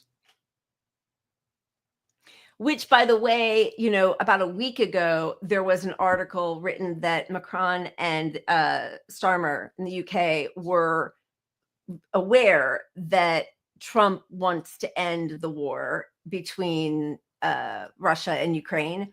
And so they've been trying to figure out how do we keep the war going, force it to continue. And so a lot of people are thinking, well, this is probably part of the plan. But yeah, and there was a really good thread somebody shared in one of my group chats. I don't remember who it was, but on how a Democratic Party could resist the nominations. Basically, they could close session, and that would force none of these people to become authentic. And I'm not saying they should do that, but on the other hand, you ran as hit Trump being a fascist and all these things, and you have all this power. You should try things. I mean, if what you said was true, you would do these things, is my point. You would do these things. And, they're so addicted to norms and peaceful transition of power to the fascists. I mean, we're seeing all these, photo op hugs and secret hugs at the same time. Yeah. Yeah. Schumer and Trump, and they're all friends. Like, yeah, it's all a big kayfabe. We know that. Big kayfabe. Okay, so we all know, even being reported in Haaretz, that 30-day deadline for Israel to allow aid in was a total lie, which we all knew. Of course, it was a cynical move to try to get people to vote for Kamala and believe that Democrats were actually going to do something. But even when they allow aid in, witnesses said soldiers forced civilians away from the area where the aid had arrived at a school, preventing them from collecting aid from the first convoy to reach the area in over a month. A video seen on social media, taken by an IDF soldier, showed 2 Israeli armored vehicles leaving the school as it was engulfed in flames. Yeah, there's no way. Look, just a reminder, their 30-day lie that, we got all this pressure. You got to prove aid's getting in. We need 400 trucks a day, 450, no, 400 trucks a day. Yeah, I think was the call for humanitarian aid. And before the war, they were getting 500 food trucks a day delivered. So 400 is just ridiculous considering they have no food sources on their own, and everything's been bombed. They're entirely reliant on the trucks is the point. Because Israelis have destroyed all of the, all of the farms, the soil, the olive trees, the bakeries, they've destroyed everything. Doctors are writing about how they're having to, eat dog food mixed with worm infested oats, and so we're down to 50 trucks after this 30-day pledge. And they're like, yeah, that's great. 50 food trucks. And some of them, this article and the video show that they bombed them or burned them. So they're denying the food of the 50. The flower massacre that they said wasn't really, and it was actually because it was a false flag by Hamas. Remember that? It was like the hospital thing all over again. The very first flower massacre, Israel would never do this. We're like prevent civilian casualties. And now they're just like, yep, here's your stuff, and we're going to kill you while you're here. We're going to burn it up and burn you to death when we finally allow a morsel of food into Gaza. Right. So instead of actually holding them to account for the 30 days, what we get is we're rushing $20 billion to you, despite the norms and the actual law. Technically, the law says Congress has to approve funding. They're trying to tuck $20 billion into some other backdoor kind of process.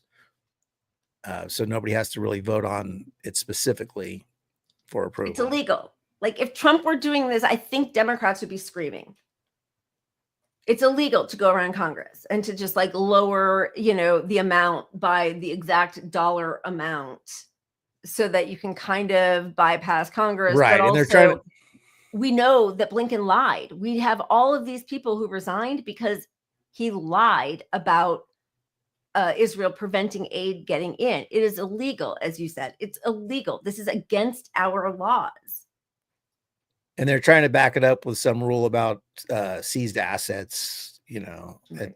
It's all garbage. But for the party that always runs on, we can't do that because it's a bad norm. It sets a bad precedent. But here they go, the war that nobody wants. We can overturn all the norms for that. I don't know. There's like all these videos about the horrors that are happening, and I don't know which way do you want to go? Like, I mean, I honestly, it's just so appalling that this is happening in front of all of us, and we cannot do anything. The whole world is speaking out against us, and nobody's doing anything. Except for the Houthis. They're the one, I mean, seriously, they're the only people who have had any effect at all. This Houthi rebels are brandishing increasingly sophisticated weapons, including missiles that can do things that are just amazing. The Pentagon chief's weapons buyer, all right, here come my readers, said at an Axios event. The militant group has for a year used drones and missiles to strangle waters off Yemen, disrupting international shipping. Undersecretary of Defense for Acquisition and Sustainment, Bill LaPlante, on Wednesday said the Houthis are getting scary. I'm an engineer and a physicist, and I've been around missiles my whole career, he said at the Future of Defense Summit. Just so gross anyway. Like all of these weapons people are vile. What I've seen of what the Houthis have done in the last 6 months is something that I'm just shocked. I mean, they are really having an enormous effect on Israel's economy and on incoming shipments that are having to go around and take a longer time. Other countries do not want to have to insure their ships and their people against these attacks. So it is having an effect for sure, but probably why we're getting these stories, because there's been a lot of disruption and a lot of damage to Israel that's just gone unreported as well. Yeah. But I think we're going to get more of it because they're trying to pivot the target away from Gaza to Iran so that they can justify. And Yemen. I mean, they're going to, justify, they're trying to justify what they're doing in Lebanon. The Houthis are, funded by Iran in part, at least. And so that they're painting this picture so we can say the only way to stop them is to go after Iran. Which is Trump exactly wants to go after Iran more than he wants to continue devastating Gaza, which is unpopular. Yeah. And I mean, I don't, I know we're all sort of like, I mean, I don't even know what to say. I mean, it's just so despicable what's happening and again, cruel and sadistic, and seeing videos of people who, were the head of surgery at a hospital where thousands of people came to him or her for help and expertise, and the decimation of a civilization that is happening in the most cruel way. it is really hard to bear, knowing especially that we're just 100% part of it, and there's nothing that we are able to do to affect any kind of change. But the rapes as a weapon of war, I mean, every day there are more stories, and this is a deep, I'm sorry, I don't even know what else to say. It is a deeply sick society. I mean, rape culture, I know, exists in every society, and I know that it's part of war. Wherever it happens, there's sexual assault, there's rape. There is something that feels even more depraved than I've ever heard of before. And I am so disgusted that this is continuing and nobody's doing anything about it. I just don't even know I don't know. I can't believe this is happening every day, that we're just seeing this happen, raped to death. Our media ignoring it and still pushing the trope that, you know, the Gazans had this rape strategy when they went into Israel, when there's all this evidence just right in front of you every single day. Any news organization can take this stuff up and change the narrative and get us out of this war. Yes, if people knew, which is why Israelis are killing journalists or preventing other journalists from coming in, because they know it would absolutely. I do think if more people knew, I think there would be a revolt or something. I don't know, because people are already wanting this to end. It's why Kamala didn't win, right? That was already, it's already a big enough thing that it prevented the Democrats from beating 100% Hitler, Trump, whatever. But if people actually were seeing these stories, because most people who are living their lives, who are, as we talk about, so desperate just to make ends meet and put food on the table and healthcare, they can't be looking, you know, through all these stories every day. And I think if people knew, I don't know. I mean, look, most of these people do know, to be honest, but if there was no narrative that people could fall back on, if MSNBC and CNN didn't put a spin on it's acceptable to still be backing this war, you know, like if there was more of it in, not just on Twitter, not just in independent media, it would change things for sure. It would. Yeah, I think so. And I don't know how you come back from this. You know, we saw a movie yesterday, which I was sort of primed not to like. It was the Jesse Eisenberg movie, A Real Pain, with Kieran Culkin. And it's cousins who are the same age, really close. And the grandmother, who's from Poland, has just passed away. So they go on a heritage trip to Poland with a group of slightly older people. Everyone is Jewish. And I was really concerned on how they were going to frame everything because of what's happening right now. And while they did not address what's happening now, they did have a man who was converted to Judaism, who was a survivor of the Rwandan genocide, which I thought, you know, I think a lot of Jews and Americans are raised to believe that there's never been something as awful as the Holocaust against Jews, which is not true. It's plenty awful. It was horrible, but like, that's not the only Holocaust or genocide that has happened. And I thought that was a really good device to use to remind people that there is suffering in all different ways. But watching the response from people who are going into one of the camps and seeing some of it and knowing that the same survivors of that camp now, 80 years later, are committing the same sorts of atrocities. I don't know. It kind of made my head spin, you know, it just, because then you wonder, like, what's going to happen to these people right now if they're lucky enough to survive the hate that they're going to have inside of them, fully justified, but like, how will that play out? Anyway, it was a really good movie. I thought, for something like that to be made right now, when everything is like these big banner superhero movies, it was just a small movie of characters, and I thought it was really well done. And it did not. I was ready to be like angry that they were ignoring things, but I thought they dealt with it well. But anyway, the cycle of violence, I don't know how we ever end it, but well, maybe Leslie will cover it on his show, because he's that guy on the movies. He's got more hope than I do. Although it wasn't a horror movie, and I think most of his movies are horror movies. Okay. Okay. I feel like I always do the really good service of making you seem like the super positive one. Oh, you're welcome.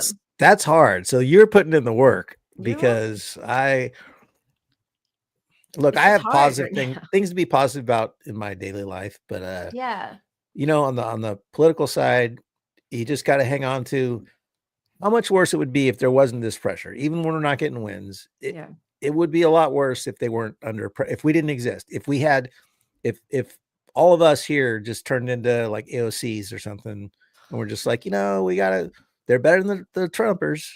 99%. Things would be worse. So where we do have power right now, if we recognize it and leverage it and unite, is the labor movement. So we're going to go out on some Amazon workers and their thoughts. And that's why we put something positive in at the end, because when we don't have it, at least we can push play on the video and they can do it for us. And also we are so grateful, seriously, to all of you, because as Devin said, and as you all have said in the chat, and we're so grateful that you guys come hang out with us a couple times a week. This community really does mean so much to both of us. And so thank you. We really appreciate all of you. Thank you guys. Cheers. We'll see you on Wednesday. Keep punching up. Drive your branded vans. We wear your uniforms. We are the face of your company, and we deserve better. And it's time that you recognize us. Yes.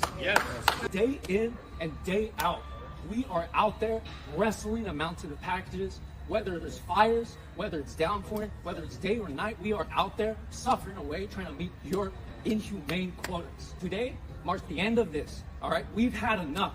I'm here to demand recognition for our union. I'm fighting for some real time off, sick days, vacation times, so we can rest our minds, our bodies, and our souls, so we can get back out there and deliver for you, because we love what we do. We're here to demand that we get job security. Union busting! We all out here, we know our worth.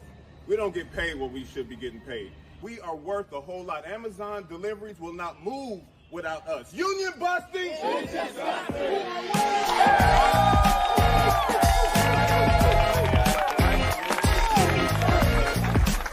Today we marched on the boss demanding recognition of our union. We just marched on the boss. We just made a stand and let them know that we are a union now, we're Teamsters. We were scared, but we pushed each other through, and I believe that we really delivered the message. You guys don't have to be scared. Time to stand up is now. We just got to know one another, and I've made more friends now because of the union. Step out of the fear to walk through the fear. For your families, for yourself, for what you deserve, for what you're worth, for what's right.